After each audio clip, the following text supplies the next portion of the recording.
Hi అండి. ఈ కథ నచ్చితే లైక్ చేసి సబ్స్క్రైబ్ చేసుకొని మర్చిపోవద్దు. ఇప్పుడు కథలోకి వెళ్దాం. ఏంటండి ఏం మాట్లాడటం లేదు? సరే, ఈరోజు నుంచి ఆ పనిలోనే ఉంటాను.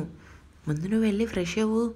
పార్థు దగ్గరికి వెళ్ళాలనుకున్నాం కదా, పదా అంటూ సంధ్య లోపలికి వెళ్ళగానే శ్రీకాంత్ ఎదురుగా రేఖను తలుచుకుని, అంతా నీ వల్లే, నువ్వు పార్థు మనసు మార్చకుండా ఉండుంటే అరవిరానే ఎంతో సంతోషంగా ఉండేవాళ్ళు అనుకుని తన రూమ్కి వెళ్ళాడు. ఆఫీస్ నుంచి ఇంటికి వచ్చిన పార్థు నేరుగా తన రూమ్కి వెళ్ళాడు.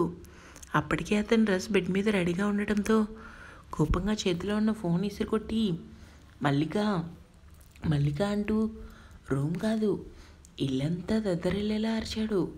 పార్థు కిచెన్ రూమ్లో ఉన్న మల్లిక చేతిలో ఉన్న కప్పు వదిలేసి భయంగా ప్రియాంక వైపు చూసింది.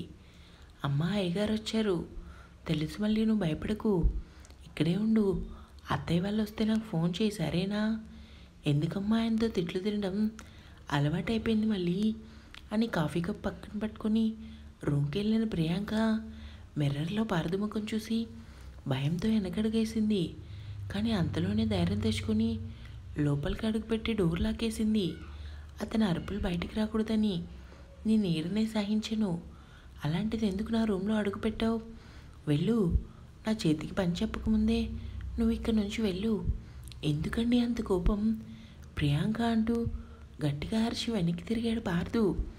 ఎప్పట్లానే చిరునవ్వు నవ్వి, అది కాదండి, ఒకసారి నేను చెప్పేది వినండి అంటూ ప్రియాంక ముందుకు వచ్చింది.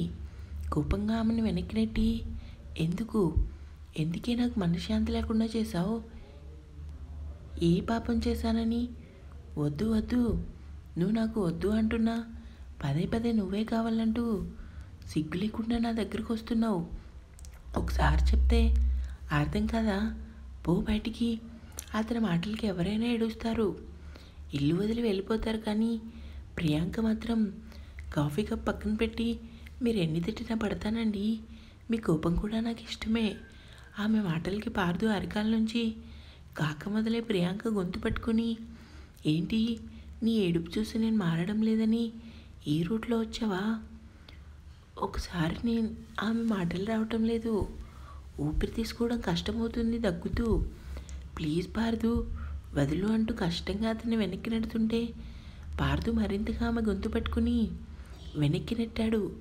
నీళ్ళ మీద పడిన ప్రియాంక దగ్గుతూ ఊపిరి తీసుకుని పార్థుని చూసింది. కోపంగా బెడ్ మీద ఉన్న డ్రెస్ కింద పడేసి కబోర్డ్ దగ్గరికి వెళ్ళి లైటర్ తీసుకుని ఆ బట్టలకి నిప్పు పెడుతుంటే ప్రియాంక షాక్గా చూసింది. బట్టల్ని కాల్చుతూ, ఇంకోసారి నా రూమ్కి వచ్చావంటే బట్టల్ని కాదు తగలపెట్టేది నిన్ను. ప్రియాంక మనసు ఎంతగా ముక్కలైందంటే నిజంగానే చచ్చిపోవాలనిపించింది. పోవే నా రూమ్ నుంచి అంటూ కోపంగా టవల్ తీసుకుని వాష్రూమ్కి వెళ్ళాడు.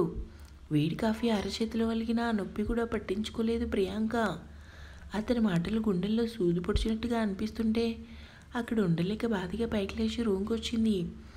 ఎన్ని సంవత్సరాలు అతను ఎంత బాధ పెట్టినా తిట్టినా మౌనంతో భరించేది, కానీ ఆ మాటల్ని పెద్దగా పట్టించుకోలేదు. కానీ ఇప్పుడు తనే భర్త తనని చంపే వరకు వచ్చాడంటే అతని మనసులో ఎంత కోపం ఉందో ప్రియాంకకి బాగా అర్థమైంది. ఏడుస్తూ బెడ్ మీద వాలింది. ఎంతకాలమని ఇన్ని బాధలు భరించను? ఎంతకాలమని కన్నీరు కార్చను? నటించి అలసిపోయాను. సహనం కూడా కోల్పోతున్నాను. ఆయన చేతుల్లో చనిపోయే బదులు నాకు నేనే చనిపోతాను. ఆయన చేతుల్లో చావటం అంటే ఆయన మనసు అంగీకరించదు కదా. అమ్మాయి గారు అంటూ డోర్ కొడుతుంది మల్లిక. ప్రియాంక ఏడుస్తూ పైకి లేచి కన్నీరు తుడుచుకొని చీర సరి చేసుకొని డోర్ ఓపెన్ చేసింది. ఏమైంది మల్లిక? మీ అత్తయ్య మామయ్య వచ్చారు. అమ్మ ఇప్పుడే లోపలికి వచ్చారు. ఇప్పుడే వస్తున్నాను, ఒక్క నిమిషం అమ్మా. ఏంటి మల్లిక? వచ్చే ముందు మెడ దగ్గర మోచేయి దగ్గర ఆయింట్మెంట్ రాసుకొని రండి. మళ్ళీ వాళ్ళకి డౌట్ వస్తుంది కదా. కుటుంబం కోసమే కదా మీరు ఇన్ని బాధలు పడుతుంటే మళ్ళీ ఊరుకోండమ్మా. సహనానికే నా హద్దు ఉంటుంది. ఎందుకమ్మా మీకు ఇన్ని బాధలు? అమ్మగారికి చెప్తే అంతా ఆవిడే చూసుకుంటారు కదా. మళ్ళీ ముందు అత్తయ్యకి మామయ్యకి భోజనం రెడీ చేయి, ఇప్పుడే వస్తానంటూ గబగబా ఫేస్ వాష్ చేసుకొని మెడ దగ్గర లైట్గా ఎర్రని మచ్చలు కనపడకుండా క్రీమ్ రాసి చీరను నిండుగా కప్పుకొని బయటకు వచ్చింది ప్రియాంక. ఎలా ఉన్నావు ప్రియాంక? బాగున్నాను అత్తయ్య, మీరెలా ఉన్నారు అంటూ ఇద్దరి దగ్గర ఆశీర్వాదం తీసుకుని, అభిగారు షాను అందరూ బాగున్నారా? అందరూ బాగున్నారు మా. నువ్వేంటి ఇలా ఉన్నావు? బాగా సన్నబడిపోయావు. అసలు తింటున్నావా లేదా? తింటున్నాను అత్తయ్య. నేను తింటమ్మా అనేసి పడుకున్నా. మీ అబ్బాయి అస్సలు ఊరుకోరు.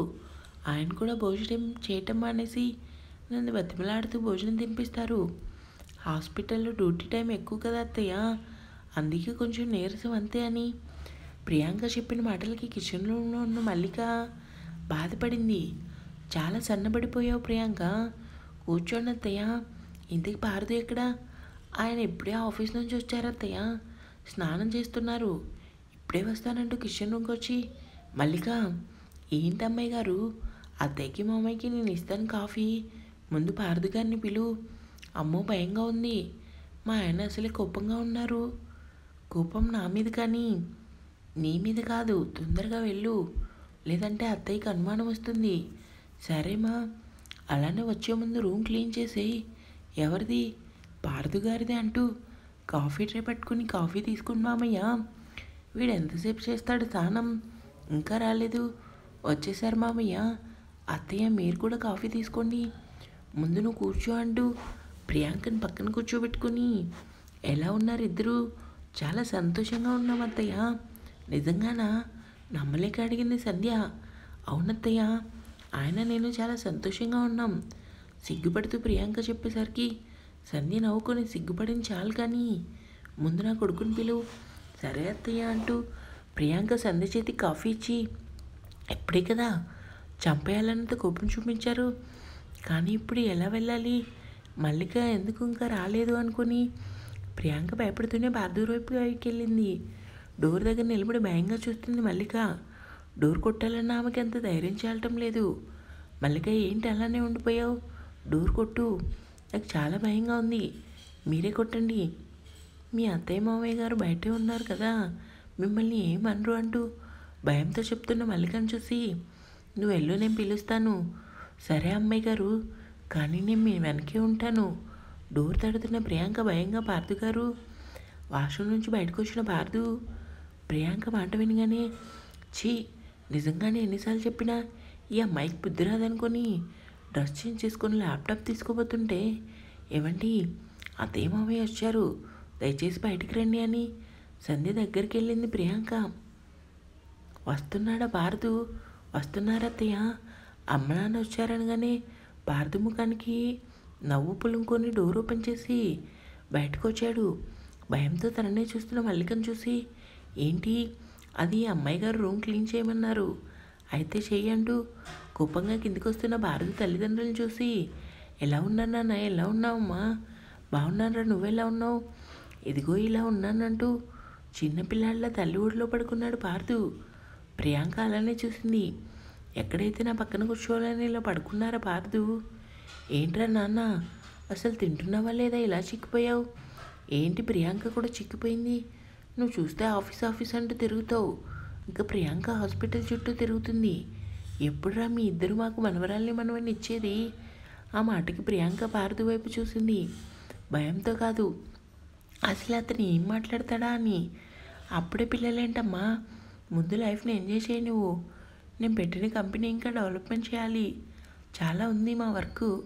ఒకసారి నీరసం వస్తుంది, ఎందుకు రాదు వస్తుంది అంటూ శ్రీకాంత్ ప్రియాంక వైపు చూశాడు. పార్థు మాటలకి మనసులోనే బాధపడి, మామయ్య అత్తయ్య మీరు మాట్లాడుతూ ఉండండి, నేను వంట చేస్తాను, కాసేపు కూర్చోమా, చేద్దులే వంట. అమ్మా ఏంట్రా, నీ చేతి వంట తిని చాలా రోజులైంది, చాలా ఆకలిగా ఉంది, ప్లీజ్ నువ్వు నాకు ఎప్పుడు వండుతావే, ఆ వంటలు చేయమ్మా. పార్థు అలా అనగానే సంధ్య నవ్వుతూ, సరే నీకు ఇష్టమైన పులిహోర, కూర్మా కర్రీ, పన్నీరు జీడిపప్పు కర్రీ వండుతాను, ఇప్పుడే వండమ్మా, చాలా ఆకలిస్తుందంటూ పార్థు మారం చేసేసరికి ప్రియాంక తన బాధను ఆపుకోలేక, అత్తయ్య నేను ఫ్రెష్ అవుతాను, ఎందుకమ్మా బయటికి వెళ్ళే పని ఉందా?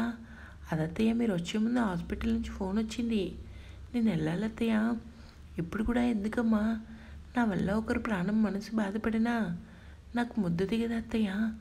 ఆపరేషన్ అవ్వగానే వెంటనే వచ్చేస్తాను, నా కోసం మీరు వెయిట్ చేయకండి సరేనా ఆ మాటలు పార్థుకి ఎంతగానో కోపం రప్పించాయి.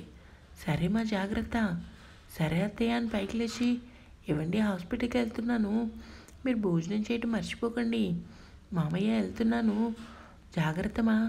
పార్థు ఏమన్నా చెప్తాడా అని చూసింది కానీ నిద్రపోయినట్టు యాక్ట్ చేయడంతో ప్రియాంక తన ఫోన్ తీసుకొని ఫాస్ట్గా బయటికి వెళ్ళింది. ఇదంతా గమనిస్తూనే ఉన్నాడు శ్రీకాంత్. పార్థు చెప్పండి నాన్న, ప్రియాంక ఒక్కరితే వెళ్తుంది హాస్పిటల్కి, నువ్వు తనని డ్రాప్ చేయవా?